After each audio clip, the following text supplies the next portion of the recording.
James really does take us into part 2 of last week's sermon. If you weren't here last week, it is on our website. You can go and watch it. And the nice thing about watching sermons on the internet is there's no one will come and take an offering. And so you got that going for you. And so, we're going to kind of take a look at James a little bit, talking a lot about Paul or Saul of Tarsus again this morning.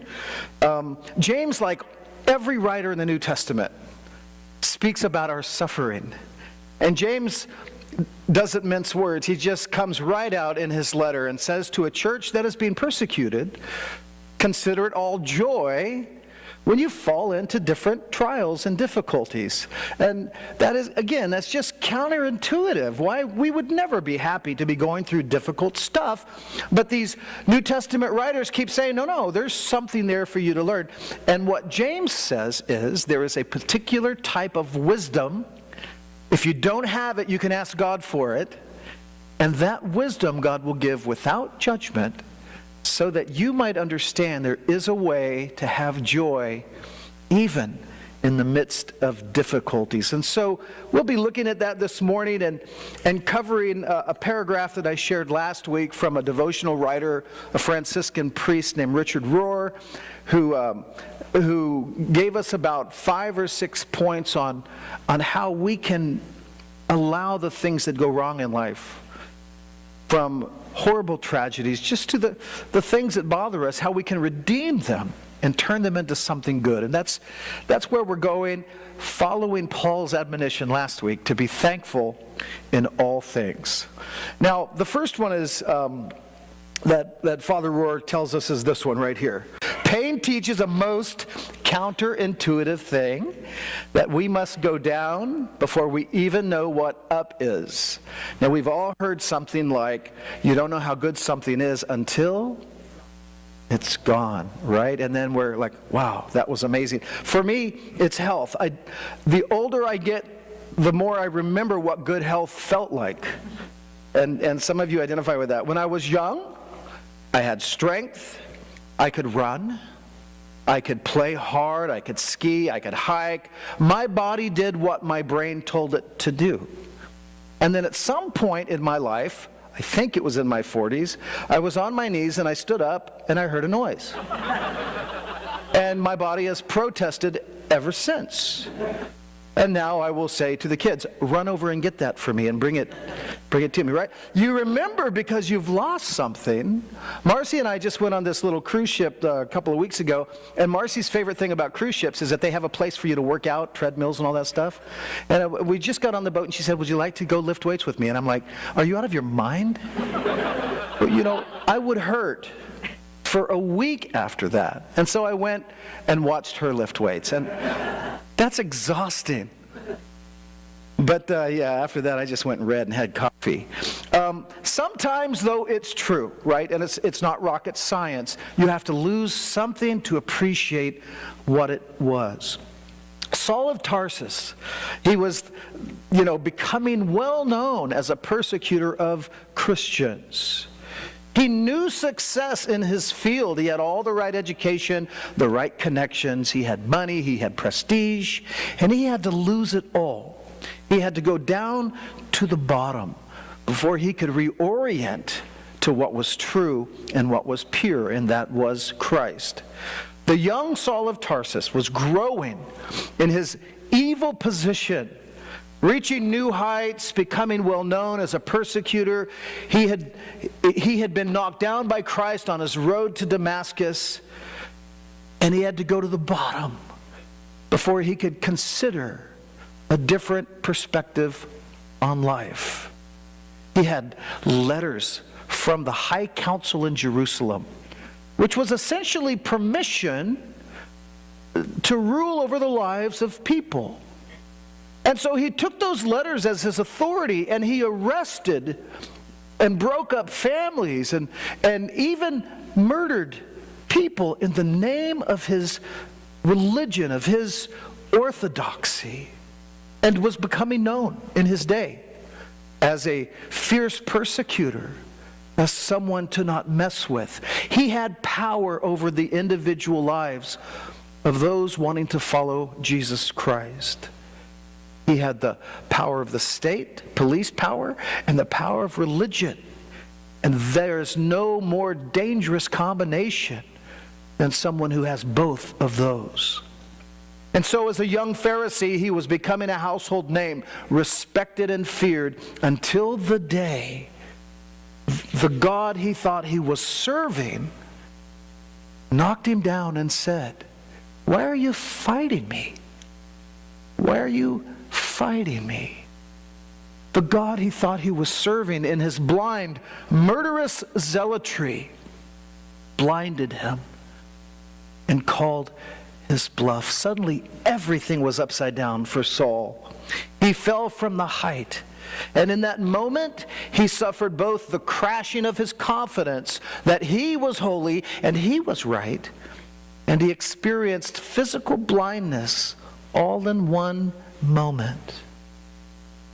Complete recognition of his spiritual blindness and real physical blindness is what it took to shake him loose from his own understanding, his own arrogance, his own harmful ambition. This is often true in the real world still. Many people do not turn their attention to God until the world around them crashes down. As they say on Veterans Day, this would be appropriate, there are no such things as atheists where in foxholes, when bullets start flying, people start talking to God. This is human nature.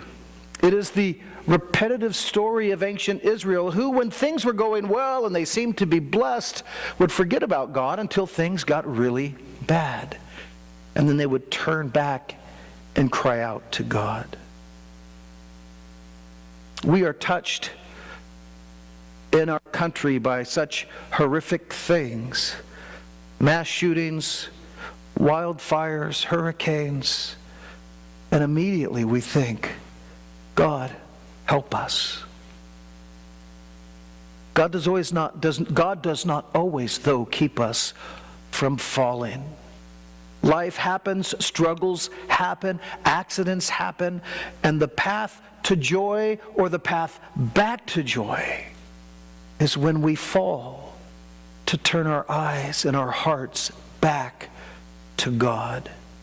For that which turns our hearts to God is a type of mercy from God.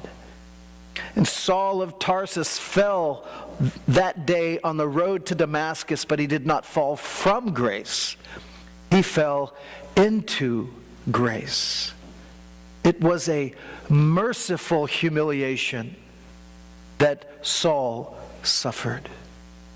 The physical blindness passed, but the humility he tasted that day, I'm sure, lasted the rest of his life.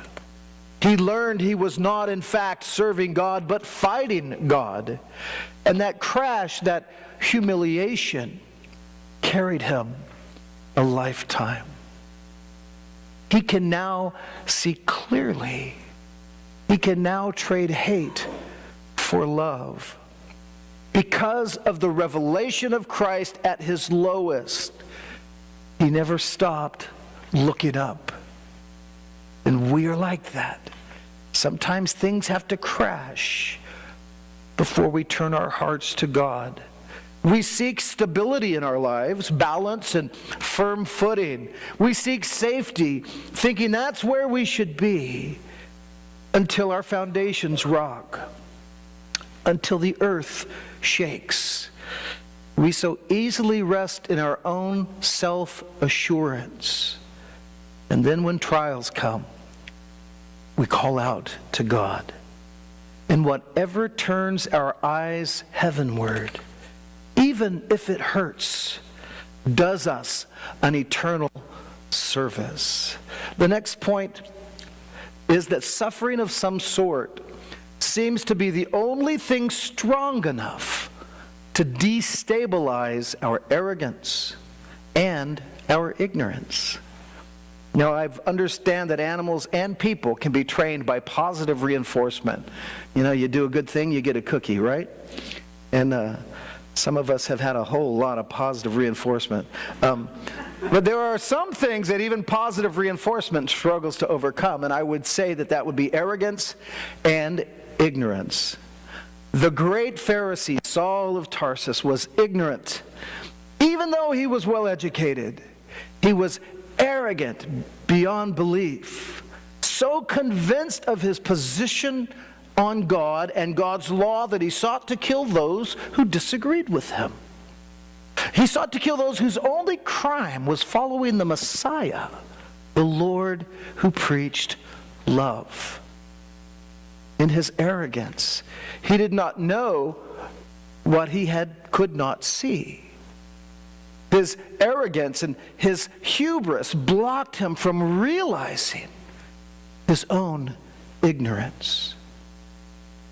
We should all be learning and challenging what we think we know, because we don't yet know everything. We should even be challenging our core beliefs. Now, I was taught never to challenge your core beliefs. They were given to me, and whoever gave them to me said, and don't ever question that, it's true. I questioned things, you know. I've been kicked out of more churches than you. No, not really. But the fact is, if your core beliefs are true, they can withstand any questioning. You don't have to worry about them falling apart. But if they're not true, for goodness sakes, they need to be questioned until you come to the truth. And Saul, on his way to Damascus, he had his core beliefs nailed down tight. He knew the Torah and could quote it backward and forward. But it took that crash, that suffering, that voice from heaven, the blinding light, before he could come to the point and say, well, I was wrong. I was headed the wrong direction. Later in life, and we read, or Glinda read a little bit of 2 Corinthians. Later in life, Paul has a vision of heaven, and one of the things this vision of heaven threatens to do with Paul is kind of puff him up with pride. And so God gives him something called a thorn in the flesh. And we don't know exactly what it was, but a thorn in the flesh sounds like it hurts. You know, if you've ever had a splinter or a thorn or whatever. And so Paul, the apostle, prays to God 3 times, take away this pain from me. And what does God say? Not going to do it. My grace is sufficient. My grace is enough. Even in your pain, my grace is all you need. And the sufficiency of God's grace, Paul, means you can never be puffed up with pride. You recognize that God has done it all for you. My grace is enough. The God who gives grace to the humble also helps us stay humble. The God who gives grace to us helps us stay humble, sometimes allowing pain to destabilize our arrogance and our ignorance so that we might become more like Christ.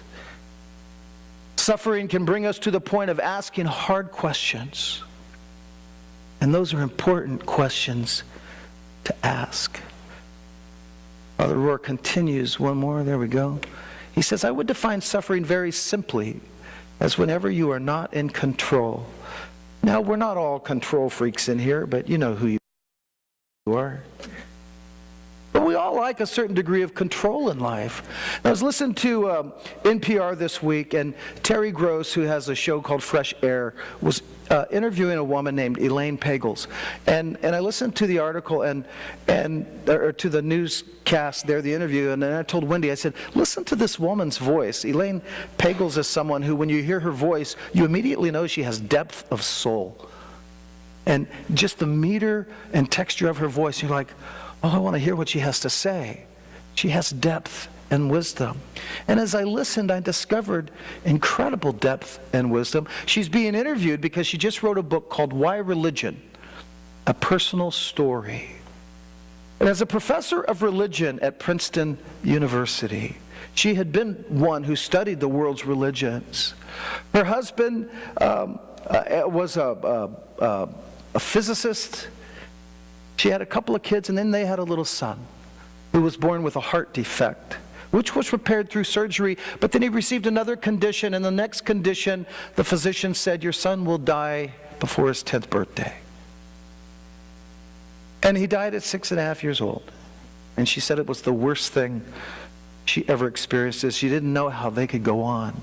A year later, her husband fell while rock climbing in the Rocky Mountains and passed away. And this woman who studied religion in her lifetime was suddenly facing just the abyss. No answers. She couldn't go back to teaching. All these years later, re-engaging a faith, re-engaging ancient religious texts and traditions and prayers and all of this, she finally comes to the point where she can write a book to share her story. And in it, there is wisdom. But one of the things she told Terry Gross in the interview was this: the sense of helplessness was the most intolerable thing. The loss of her son and her husband, there was nothing she could do. She said the feeling that we can't do anything, that we have no input, is more than we can bear. And that's suffering at its worst. When you just experience, but there's nothing you can do. And yet she said, when people suffer, there is a potential in that dreadful complex of experiences of grief to open up to other people in a deeper way, that it can demonstrate our connection with all other people. And for me, that's what feels right, and I'm grateful for that. You see, even in the intensity of her suffering, she now can write and encourage others going through difficult things. Saul, on his road to Damascus, thought he was completely in charge, riding high. He was the one to be feared. And yet, he was brought low and was taken by the hand to Ananias, a Christian, to be prayed for. In Paul's life, he knew that the loss of control meant that he must trust Christ. Next would be, healthy religion shows you what to do with your pain. If we do not transform our pain, we will most assuredly transmit it. Paul learned, as did the other writers in the New Testament, that our pain and our sufferings can bring us into identity with Christ. They can bring us into identity. Peter said this: those who suffer according to God's will should commit themselves to their faithful Creator and continue to do good. Of course, James said, consider it joy when you face trials of many kinds. It will bring perseverance. John in Revelation says, I am your brother and companion in the suffering and kingdom and patient endurance that are ours in Jesus Christ. And I'll just close with a little story. How many of you have heard the name Joni Eareckson Tada? Yeah. Back in, I think it was 1967, she was a young woman in an automobile accident. She became a quadriplegic. She also became an international speaker and an author and a radio host. She's actually the one who started the Bethel Ministries wheelchair distribution that we go to in Guatemala. She started that many, many years ago. In a Thanksgiving blog, she wrote these words: as Thanksgiving approaches once again, I am reminded of so many people who are learning to be thankful despite their suffering. However, I want to encourage them to go one better. I believe we can even learn to be thankful for suffering. God's no answer to my physical healing more than 40 years ago was a yes to a deeper healing, a better one. His answer bound me to other believers and taught me so much about myself. It has purged sin from my life.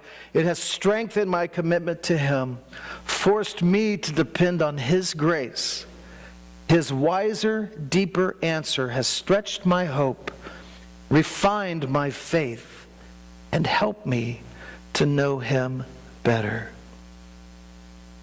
Healthy religion shows us what to do with our pain. Here's the thing. All of us suffer. Some of you are going through some things right now that are really difficult. Some of you have been through great big things. All of us will go through suffering again.